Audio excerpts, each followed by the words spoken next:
அஸ்ஸலாமு அலைக்கும். இப்போ நான் எங்கே கிளம்பிட்டுருக்கேன் அப்படின்னு சொல்லி பார்த்தீங்கன்னா, நாகூரில் மாப்பிள்ளை தெருவுல ஸ்டால் போட்டிருக்காங்க அப்படிங்கிறதுனால ஃப்ரெண்ட்ஸ் எல்லாருமே முன்னாடியே சொல்லி வச்சுருந்து, நாங்கள் எல்லாருமே ஒன்றா கிளம்பி போனோம். இவங்கள சொன்னேன், "என்னை கொண்டு போய் அந்த மண்டபத்து வாசல்ல மட்டும் இறக்கி விட்ருங்க. நாங்கள் எல்லோரும் ஒன்றா ஜாயின் ஆகிக்கிறோம்" அப்படின்னு சொன்னோம். அதேமாரி கொண்டு போய் இறக்கி விட்டாங்க. ஃப்ரெண்ட்ஸ் எல்லாருமே வந்துட்டாங்க.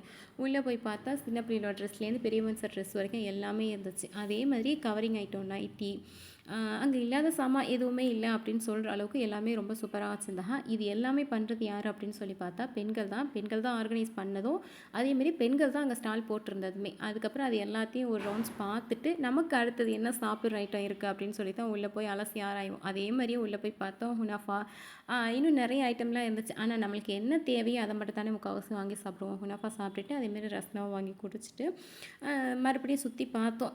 இதுக்கு மேலே டைம் இல்லை அப்படின்னு சொல்லிட்டு கிளம்பி வெளியில் போகிற வேலை இருக்குன்னு சொல்லிட்டு 3 பேருமே ஊட்ட பார்க்க நடைய கட்டியாச்சு. தேங்க்ஸ் ஃபார் வாட்சிங்.